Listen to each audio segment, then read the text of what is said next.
Hoje nós vamos falar um pouco sobre o tópico da nossa confissão de fé, da criação. Você deve ter visto já no seu boletim, que esse é o capítulo transcrito da confissão de fé, da criação. É um capítulo curtinho na confissão, mas é tão importante. A gente trata ele como coisa de segunda importância no dia a dia, mas isso influencia em praticamente tudo o que a gente faz.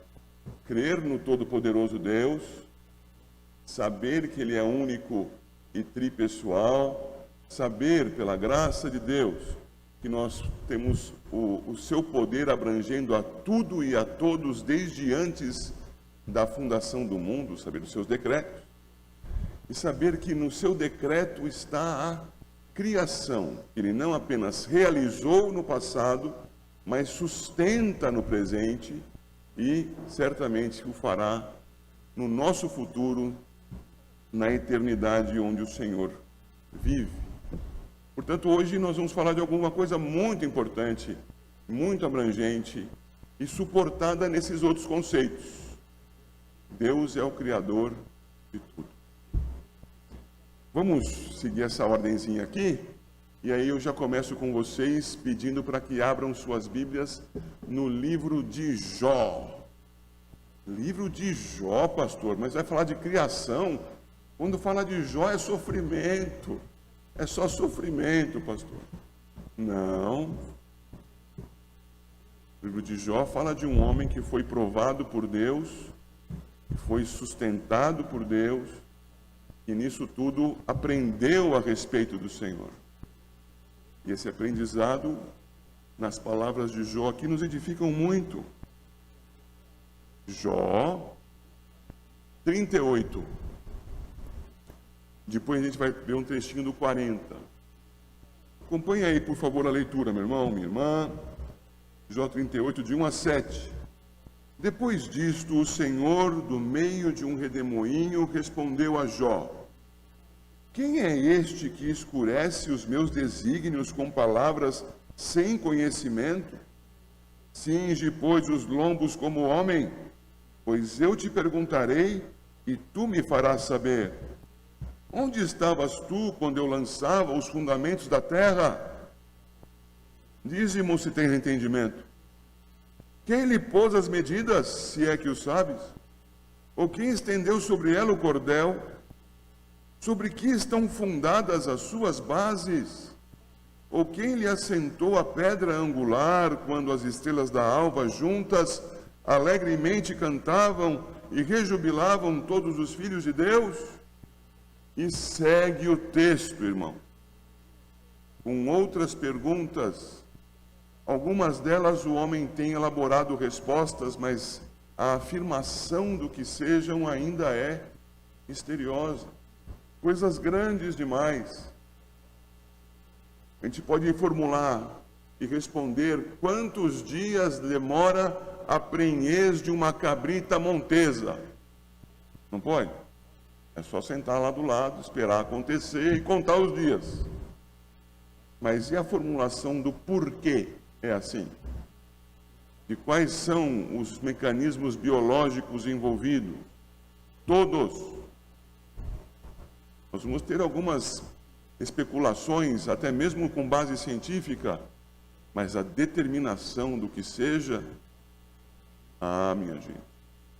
São perguntas como essa que o Senhor faz aqui. Imagina que envolve até a cabrita lá, a cabra montesa.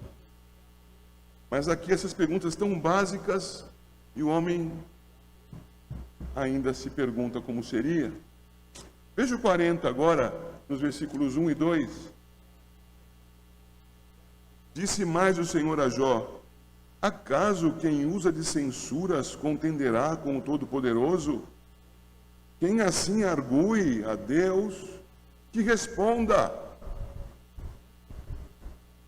Nós, humildemente, nos apresentemos diante do Senhor para aprender com Ele a respeito da obra das mãos dEle.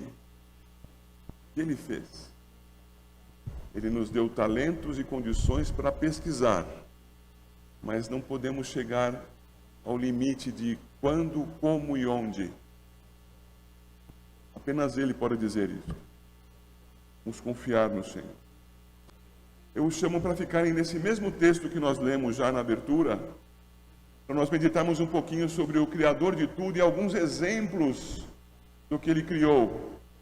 Vamos aproveitar esses minutos com muito cuidado para fazê-los produtivos.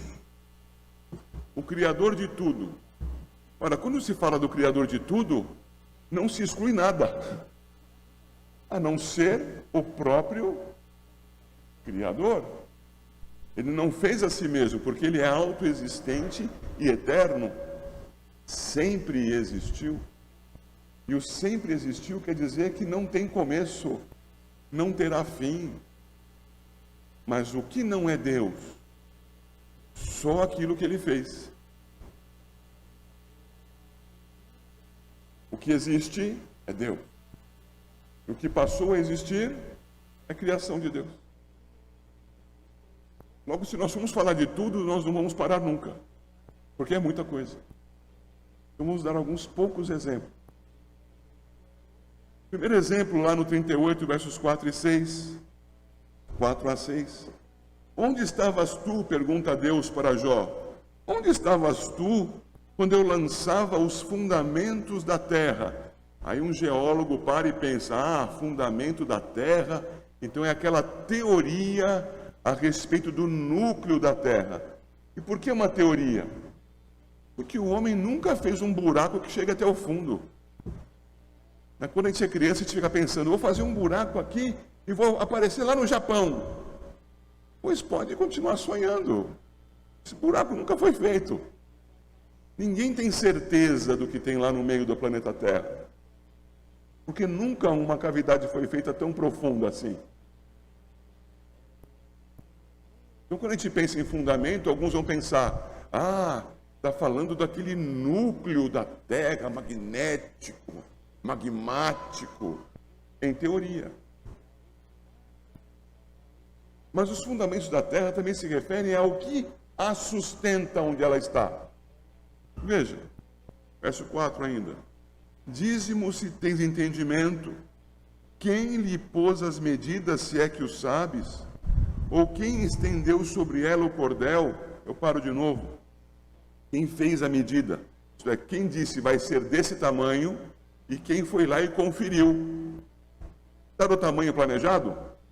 Não é porque quem lhe pôs as medidas? Será assim? Quem lhe estendeu o cordel é quem mediu para ver como ficou. Quando eu era novinho, passava-se o cordel na minha cintura e dava 80. Agora passa o cordel, eu não posso dizer quanto dá, porque é vexatório. Mas passou o cordel, mediu. É a ideia aqui. E os 6? Olha os 6. Sobre que estão fundadas as suas bases e quem lhe assentou a pedra angular? Vejam, irmãos. Ele não está falando aqui porque o termo técnico não existia ainda. Só veio a existir lá pelo século XVIII, com um inglês, um físico, matemático, que até tinha uma confissão de fé parecida com a nossa, que alguns vão chamar de Isaac, outros de Isaac, mas todo mundo fala Newton. Alguns o têm como o maior cientista de todos os tempos. Aquele que a figura diz que descobriu a gravidade por conta da maçã que lhe caiu na testa. É talvez uma brincadeira, mas vejam, aqui, Jó, livro escrito na época dos patriarcas, e o Senhor está perguntando para Jó, escuta, como é que a terra para onde está? E aí, qual é a resposta? Alguém vai dizer gravidade? Magnetismo, prova. A próxima pergunta da ciência não é envolvendo a afirmação, é envolvendo a prova. Porque você pode verificar que as coisas caem, mas prove por quê. E prove por que o planeta está aqui, o Sol está lá, os outros planetas estão naquelas posições e ficam nessas posições, estão estáveis assim. Por quê? É por causa da gravidade. Ok, explicou, mas não respondeu. O que é? O Senhor está perguntando. O planeta suspenso. Os seres celestiais, versos 6 e 7 ainda dizem, já li os 6, repito, sobre que estão fundadas as suas bases, ou quem lhe assentou a pedra angular, quando as estrelas da alva, juntas, alegremente cantavam e rejubilavam todos os filhos de Deus. É um texto poético. Nós podemos pensar em estrelas da alva como as estrelas no firmamento, estrelas nos céus. Mas a poesia nos leva a pensar nos filhos de Deus. E no contexto próximo do livro de Jó, os filhos de Deus são os seres celestiais. Então, quem cantava no início? Os seres celestiais, criados pelo próprio Senhor. Então, onde nós estávamos quando estes seres foram trazidos à existência? Percebe? Nós não temos resposta, o silêncio é o que nos marca. Porque nós somos capazes de conjecturar muitas coisas, imaginar muitas coisas. Mas imaginar não é igual a determinar, definir. Foi dessa maneira. Veja, eis as provas. A luz e as trevas. 38, 19. Onde está o caminho para a morada da luz? E quanto às trevas, onde é o seu lugar? Para que as conduzas aos seus limites e discernas as veredas para a sua casa. Tu sabes porque nesse tempo eras nascido e porque é grande o número dos teus dias. Não estranha não, o Senhor está sendo irônico com o Jó. É aquilo que a gente costuma dizer para os mais novos, né? É você com toda a sua experiência. É aqui o Senhor dizendo, você sabe responder minhas perguntas, você tem tantos anos de vida. Ele está dizendo, na verdade você não tem esses anos de vida. O eterno aqui, diz Deus, sou eu. Eu fiz isto. E o que ele fez? A que ele se refere? E então, meus irmãos, a luz é onda ou é partícula? Uma pergunta que os físicos tentam elaborar a resposta. O que é a luz? A luz é uma energia eletromagnética. Ah, que bom, respondeu. Percebam, irmãos, que por mais elaboradas que venham a ser as nossas respostas, ainda não saberemos dizer a razão da existência da luz. Por que existe luz? Mas o Senhor ainda nos faz uma questão mais profunda aqui. Porque vejam, na existência absoluta de Deus, quando nada mais existia, isso não significa que o que existia eram trevas. Por quê? Porque nada mais existia. Para que existissem trevas, foi necessário que Ele as criasse. É a pergunta. Onde está o caminho para a morada da luz? Por que ela existe? Qual a razão de ser da sua existência? O que ela é? E quanto às trevas, 19, onde é o seu lugar para que as conduzas aos seus limites e discernas as veredas para a sua casa? Quais são os limites entre uma coisa e outra, entre trevas e luz? Tantas filosofias engendradas, mas quais são as respostas? Eu participava da apresentação de trabalhos em um certo evento científico, e fiz essa pergunta. E aí havia uma mesa e um professor de física respondeu, eu sei a resposta. Então eu olhei para ele e disse, qual é? Meus irmãos, que carretel! Quantas idas e voltas para não responder a pergunta. Deus tem a resposta. Ele é o Criador. Eu não estou sendo aqui obscurantista e dizendo isso não pode ser conhecido. Estou dizendo, irmãos, que nós temos que nos colocar de joelhos diante do Criador e parar de sermos arrogantes e dizendo para Ele as coisas que Ele deveria fazer ou ser, enquanto nós não sabemos sequer Quais são os animais que existem no fundo das fossas marianas? Os corpos celestes. 38, 31 a 33, diz lá: ou poderás tu atar as cadeias dos 7 estrelos, na nossa tradução, ou soltar os laços de Órion, ou fazer aparecer, na nossa tradução, os signos do zodíaco, ou guiar a ursa com seus filhos? Sabes tu as ordenanças dos céus? Podes estabelecer a sua influência sobre a terra? Tentarei ser rápido aqui.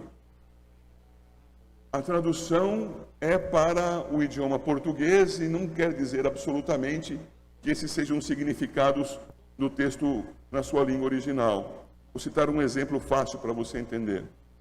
Somente na Idade Média, e isso no período feudal, é que foram cunhados alguns termos como plebeu, nobre, ok? Termos feudais, mas que são usados em alguns momentos na tradução da Bíblia. Que são usados em alguns momentos de maneira anacrônica, fora do tempo, para descrever eventos e pessoas da história muito anterior à feudal. Aqui, o tradutor trouxe palavras que seriam conhecidas dos seus leitores de então. Mas quais são as palavras lá no hebraico? Calma, não vou falar hebraico. A ideia é que pensemos a respeito da reunião de estrelas. 31. Quem ou poderás tu atar, reunir as estrelas nas suas constelações? Essa é a ideia. Ainda no 31, ou soltar os laços das constelações. E aí, qual de nós pode fazê-lo? Podemos explicar por que as estrelas estão assim reunidas? Pode perguntar para os físicos. Só teorias. Só hipóteses, na verdade. Respostas. 32. Ou fazer aparecer os signos do zodíaco, ou guiar a ursa com seus filhos. Mais uma vez, é fazer aparecer nos céus, de tempos em tempos, uma configuração das estrelas. Um posicionamento da Terra em relação ao universo que faça com que as estrelas sejam vistas dessa perspectiva nessa época do ano e daquela perspectiva noutra época do ano. E aí, você é capaz de me dizer como isso acontece com seus detalhes e por que é assim e não é daquele outro jeito? É a pergunta do Senhor a Jó. E segue dizendo: sabes tu as ordenanças dos céus? Podes estabelecer a sua influência sobre a terra? Irmãos, há influências. Nós não estamos isolados aqui. O simples fato de eu poder dizer que esta folha de papel amassada cai sobre a terra é sinal de que há influência entre os corpos. Há influência entre esse planeta e os planetas do sistema, entre o Sol do sistema e o do sistema solar dentro da sua via chamada Láctea. Meus irmãos, nós estamos relacionados. Podemos explicar isso? É o que ele pergunta.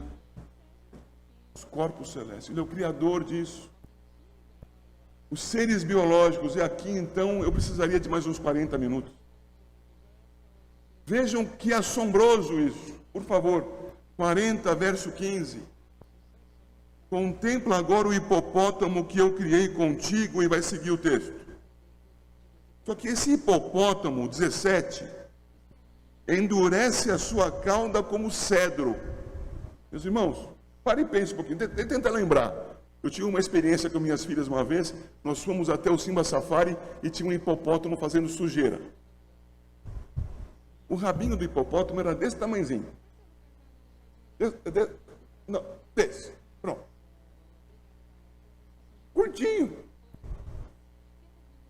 E ele endurece como cedro. Espera aí, é uma comparação estranha. Isso aí por quê, meus irmãos? Porque a palavra hebraica é behemoth. E o que é um behemoth?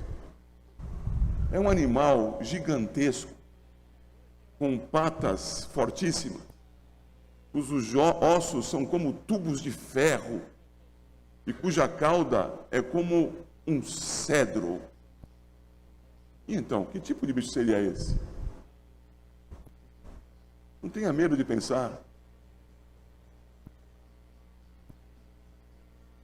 Conhecido de Jó.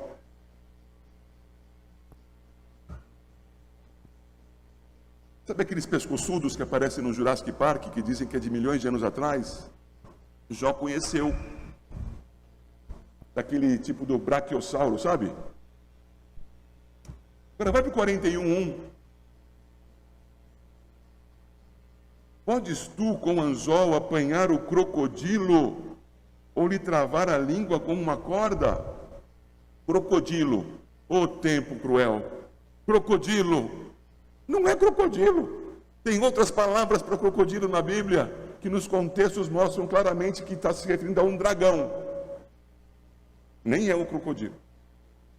Aqui, o bicho se chama Leviatã.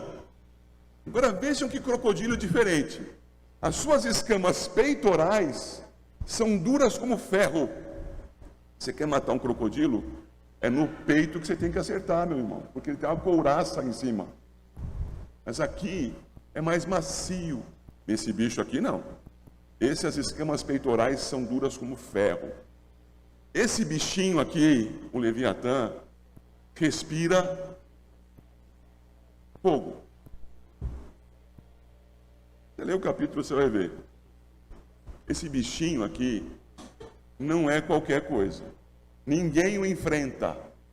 Quem tenta, se arrepende. Sabe aquelas lendas de dragões? Sabe que a ciência já descobriu que houve animais, inclusive desses lagartões, que têm restos calcinados, não é bem essa palavra, carbonizados no seu focinho, dentro das fossas nasais? Sabia disso? E sabia que se descobriu que insetos são capazes de produzir reações químicas em momentos de urgência, que fazem com que eles joguem bombas cáusticas nos seus agressores? Tem até nome o bichinho, é besouro bombardeiro. A gente lê isso e fala assim, isso é brincadeira. Não é. É que isso não se mostra quando se interessa. A ciência já nos mostra, houve gigantescos animais capazes de produzir fogo a partir da sua respiração. Mistura dos seus componentes químicos no focinho. Está aqui descrito, o Jó viu. O Senhor descreveu para ele, Leviatã. Nós, irmãos, não conhecemos as coisas, mas acreditamos nas mentiras que nos contam. Vamos crer em Deus? Vamos crer no Todo-Poderoso, o Criador de tudo o que há? Segui-lo, confiar nele? Vamos estudar um pouco mais antes de acreditar no que nos dizem? Não acredito no que eu lhe falo. Estude. Faça isso a partir das Escrituras.